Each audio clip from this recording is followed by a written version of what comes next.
Is BK being framed? Can we trust the authorities of Moscow, Idaho? How deep does the corruption run? Who all is really involved? And why is this case shrouded in so much mystery? Let's take a look back at some of the many lies that the authorities have fed to us from the beginning. If you remember, for the first few weeks after the incident, authorities claimed that they had zero evidence. It seems to be a different story now, but only because of some shady developments that have happened along the way. The authorities also lied to us about the time that the event took place, and they lied about the locations of the bodies in the house and which rooms people were in during the time of the incident. Also, don't forget that they lied to us about the year of the white Hyundai Elantra, even though they already had their suspect in mind. It's 100% fact that they had BK in mind as a suspect all the way back on December 9th. We know this is a fact because on December 9th, in the wee hours of the morning, a team of law enforcement or federal agents showed up at 1122 King Road and entered the house for about an hour and then slipped into the darkness of night just as quickly as they had appeared. There was only one News Nation reporter on the scene at that time to capture their comings and goings. But most importantly, these agents were a dual state task force from Washington and Idaho. Why would agents from the state of Washington be involved in an Idaho case unless the suspect they had in mind resided in Washington? This would have been the first opportunity authorities had to plant the knife sheath on the crime scene. And some of you may ask, how could authorities have obtained a knife sheath from BK's possession if they hadn't even searched his apartment until December 30th? But I personally believe it's possible his apartment was searched before the 9th, maybe without him even knowing. And obviously, this would be a massive violation of BK's civil rights, unless, of course, the DEA or the FBI had jurisdiction over this case, because drugs may be playing a much larger role in this than a lot of people want to admit to themselves. This could be why everything has been so hush-hush. It might just be that there's a massive drug distribution ring and the police are even involved.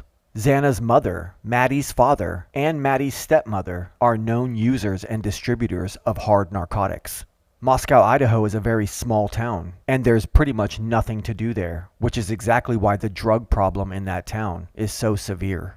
With all the strange parental connections and shady sorority and fraternity activities that seem to never stop in this neighborhood, I think it's safe to say that this house was probably a drug spot. It's not just the college that brings money into this town, if you know what I'm saying. And maybe that's why it took 8 hours for one of the survivors to call the police, because they had to get the drugs out of the house before the forensics team showed up. And it's also why the surviving roommates were not separated for their interviews after the incident, because they all had to get their stories straight. And yes, that includes the police as well. This is why Bethany Funk's testimony is also being hidden from the public.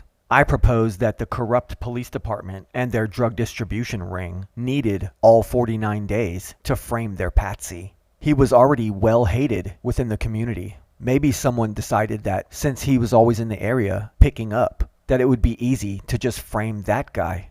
Did this sudden change in the way that he was grading exams come about because he had been intimidated? Had someone threatened him? Had someone gotten to him? Had someone warned him that he was going to be framed and that there was nothing he could do about it?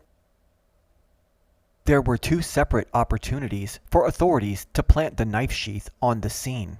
The first opportunity, obviously, would have been on December 9th, when Washington and Idaho law enforcement showed up at the King Road residence in the wee hours of the morning when they hoped nobody would be looking. The second would have been on December 30th, and I'll get to that in just a moment. On December 22nd, the police chief said, "We do things in order to bring this to a conclusion." What exactly did he mean by that? Was this an admission of guilt? On December 27th, we are told that authorities were stalking the Pennsylvania residence of the Kohberger family and collecting more evidence. And then on the 29th of December, before any suspect was officially named, authorities announced that the 1122 King Road residence was going to be cleaned. And then on the 30th, a suspect, Bryan Kohberger, was shockingly arrested in Pennsylvania. The judge in the case immediately issued an order to stop the cleaning of the crime scene. This raises a huge red flag. How much damage could this cleanup crew have done to the evidence? After the suspect was arrested in Pennsylvania, within an hour, his apartment in Washington was being searched. Could the knife sheath have been extracted from his apartment at this time and then been taken to the scene and planted? Could this be why the judge wanted the crime scene to remain active?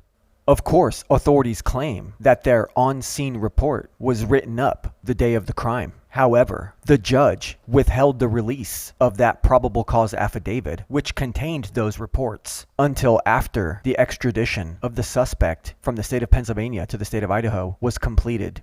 That order wasn't even issued until January 3rd, and the probable cause affidavit came out several days after that. And there's absolutely no way to prove that those reports were written during the initial investigation of the crime scene. The reports included within the probable cause affidavit could have been edited up until the very last minute before the judge released them to the public on January 6th. The authorities have no accountability and will never reveal the truth.